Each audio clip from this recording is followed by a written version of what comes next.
Hi hello నమస్తే welcome to BRK money control channel. నేను తరుణి. మనతో పాటు ఉన్నారు property advisor Ravichandan sir, real estate advisor గా కూడా ఉన్నారు. మరిన్ని విషయాలు సార్ని అడిగి తెలుసుకుందాం. నమస్కారం సార్. నమస్తే. హైదరాబాద్ రియల్ ఎస్టేట్ ఇన్వెస్ట్మెంట్ అంతా కూడా డల్ అయిపోయింది. హైదరాబాద్ లో అమరావతికి వెళ్తున్నారు అనేసి అంటున్నారు. దీని మీద మీ అభిప్రాయం ఏంటి సార్? చూడండి, బేసిక్గా last elections, let us consider last elections. ఇప్పుడు ఆంధ్రాలో టీడీపీ రావడం, మళ్ళీ క్యాపిటల్ అమరావతి వైపు వెళ్ళడం, అటువైపు ఇన్వెస్ట్మెంట్స్ అయితే అవుతున్నాయి. కానీ హైదరాబాద్ మార్కెట్ అయితే డల్ అవ్వలేదండి. బేసిక్గా హైదరాబాద్లో ఏంటంటే గత 1 year నుంచి పర్సంటేజ్ తగ్గింది, కానీ ఇక్కడ ఇన్వెస్ట్మెంట్స్ ఇక్కడే ఉన్నాయండి. బేసిక్గా కన్ఫ్యూజన్లో ఉన్నారు. చాలా హైడ్రా ఎఫెక్ట్ వచ్చింది, మీకు తెలిసిందే. హైడ్రా వల్ల ఆల్మోస్ట్ ఒక 40% ఇన్వెస్ట్మెంట్స్ తగ్గిపోయాయండి. జనాలు ఇంకా వెయిట్ చేస్తున్నారు, ఎక్కడ ఇన్వెస్ట్ చేద్దాం, ఇటువంటి ప్రాబ్లమ్స్ ఉండకూడదు, ఈ హైడ్రా లాంటి ప్రాబ్లమ్స్ ఉండకూడదు, ప్లస్ క్లియర్ ధరణి ఉండాలని దీంతో చూస్తున్నారు ఇన్వెస్టర్స్. సో ఇప్పుడంతా పిక్చర్ క్లియరిటీ వచ్చిందండి. కొత్త గవర్నమెంట్ ఆల్రెడీ క్లియరెన్సెస్ ఇచ్చేసింది. హైడ్రా అంటే ఎంత పరిధిలో తీసుకోవాలి, లేక్ కానీ కుంటలు కానీ, చిన్న లేకు పెద్ద లేకు, దానికి ఎంత డిస్టెన్స్ మనం బఫర్ జోన్ వదలాలి, ఎంతలో కన్స్ట్రక్షన్ చేయాలి, లేఅవుట్ వేయాలి అనేది ఇప్పుడు క్లియర్ పిక్చర్ ఇచ్చేసిందండి. అప్పుడు సిటీలో కూడా పంచాయతీలు ఉండేవి కాబట్టి ఆ పంచాయతీ నచ్చినట్టుగా వాళ్ళు పర్మిషన్స్ ఇచ్చారు, అవన్నీ బిల్డింగ్లు కట్టేశారు, అన్నీ అయిపోయి. ఇప్పుడు దానికి మనం ఇంకేం చేయలేం. బట్ ఈరోజు మాత్రం జనాలు కూడా క్లియర్గా ఉన్నారు, రిస్క్ తీసుకునే పరిస్థితిలో లేరు. ఎవరు కావాలంటే ₹1,00,000 ఎక్కువైనా పెడదాం అనుకుంటున్నారు, కానీ క్లియర్ టైటిల్ ఉన్న ప్రాపర్టీస్ చూస్తున్నారు.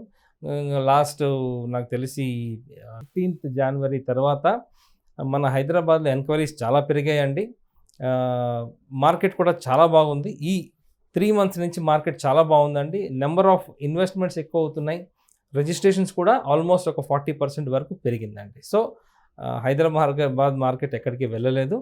Hyderabad market is very safe. అదేవిధంగా గ్లోబలీ కూడా రియల్ ఎస్టేట్లో మనం 5th ప్లేస్లో ఉన్నామండి. Globally I'm talking about entire world. ఇప్పుడు 5th ప్లేస్లో మనం ఉన్నాం కాబట్టి ఎంటైర్ గ్లోబ్ కూడా ఇన్వెస్ట్ చేద్దామని చూస్తుంది. అంటే ఇన్వెస్ట్మెంట్స్ అంటే ఏ విధంగా ఇన్వెస్ట్ చేస్తుంది, ఇక్కడ కంపెనీలు పెట్టాలి, ఇక్కడ దానికి చాలా రీజన్స్ ఉన్నాయి.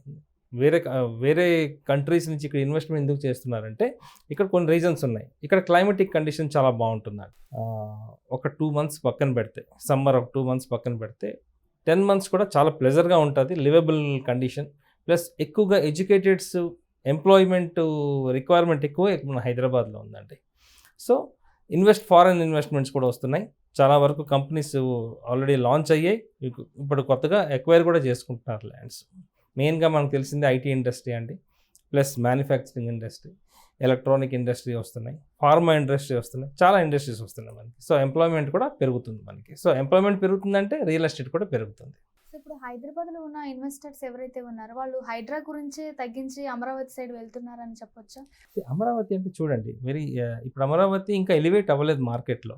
ఇంకా అమరావతిలో రోడ్ కన్స్ట్రక్షన్స్, గవర్నమెంట్ ఇన్ఫ్రాస్ట్రక్చర్ ఇవన్నీ కంప్లీట్ అవ్వాలండి. రోడ్స్ కానీ, డ్రైనేజెస్ కానీ, ఎలక్ట్రిసిటీ కానీ, ఇంకా వర్క్ చాలా ఇంకా అవ్వలేదండి. ఇంకొక 5 years పడుతుంది ఇవన్నీ కంప్లీట్ అవ్వడానికి.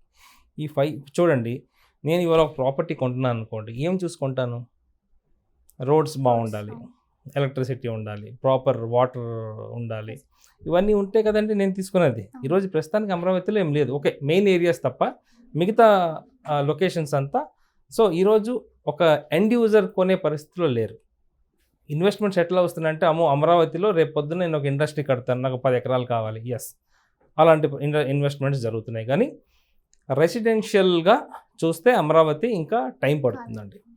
అమరావతి డెవలప్ అవడానికి 5 years పడుతుంది. 5 years తర్వాత అప్పుడు మీకు రెసిడెన్షియల్ డెవలప్మెంట్స్ అనేది అప్పుడు వస్తాయండి. ప్రస్తుతానికైతే Hyderabad market is very safe. Hyderabad market investment అనేది సేఫ్ గానే ఉంటుంది, అమరావతి సైడ్ వెళ్ళక్కర్లేదని చెప్తున్నారు. ఎస్ ఆల్రెడీ మీకు చెప్పాను కదండి. ఇప్పుడు గ్లోబలీ 5th ప్లేస్లో ఉంది. ఇండియాలో 2nd and 3rd ప్లేస్లో ఉందండి. రియల్ ఎస్టేట్ వైజ్గా ఇండియాలో బెస్ట్ రియల్ ఎస్టేట్ హైదరాబాద్ అండి 2nd ప్లేస్లో ఉంది.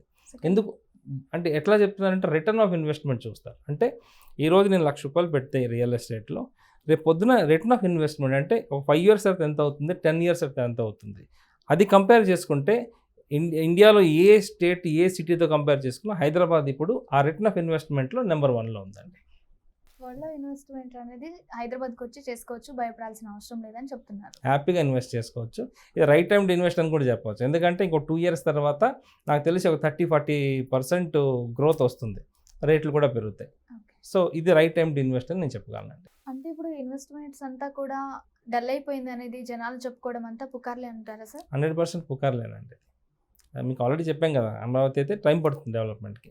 హైదరాబాద్లో ఏంటంటే చూడండి, ఒకప్పుడు హైదరాబాదు నేను చెప్తుంది ఇప్పుడు 1999-2000 అనుకుంటే అప్పుడు హైదరాబాదు ఇప్పుడు సెంటర్ నాంపల్లి ఉండేదండి.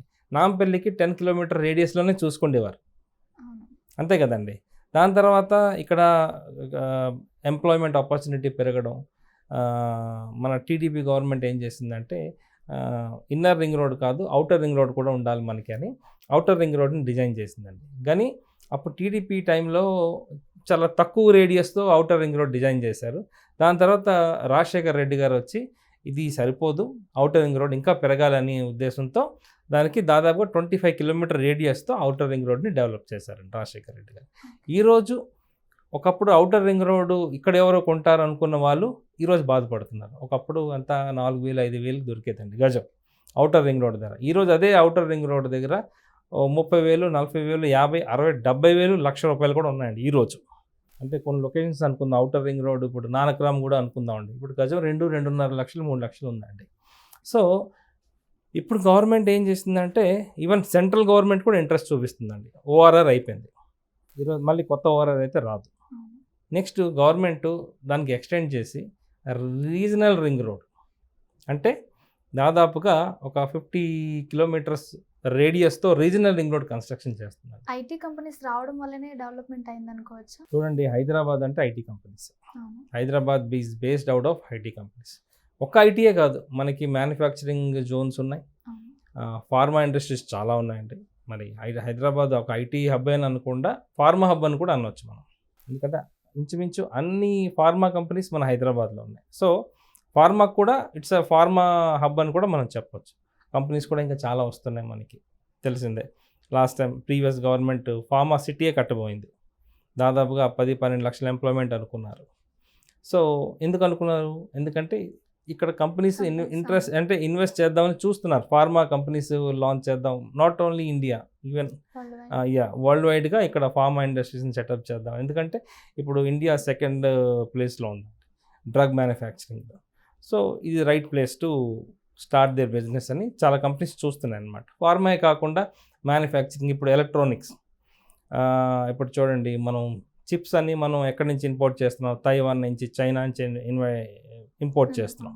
కానీ ఈరోజు మార్కెట్ మారిందండి, ఇండియాలో కూడా చిప్ మ్యానుఫ్యాక్చరింగ్ అంటే ఇప్పుడు ఈ సిటీ మనకున్నది ఎక్కడ, మన తుక్కుగూడ మహేశ్వరం దగ్గర ఈ సిటీ, అక్కడ చిప్ మ్యానుఫ్యాక్చరింగ్ ఇండస్ట్రీస్ వస్తున్నాయి. ఇదే కాకుండా నాకు వచ్చిన న్యూస్ ప్రకారంగా ఒక 4-5 చిప్ మ్యానుఫ్యాక్చరింగ్ ఇండస్ట్రీస్ మన రాబోయే ఫ్యూచర్ సిటీలో కూడా రాబోతున్నాయి. సో ఇప్పుడు ఇండియా ఎవరి మీద డిపెండ్ అయ్యే పరిస్థితిలో లేదు.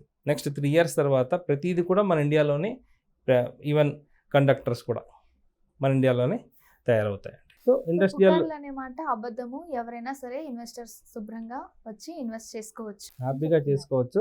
మళ్ళీ మీకు అదే చెప్తున్నాను, ఎంప్లాయ్మెంట్ ఎక్కువ ఉంటే ఇన్వెస్ట్మెంట్స్ ఎక్కువ ఉంటాయి ఇక్కడ, అంతే కదండి. బేసిక్గా ఎవరు కొంటారండి?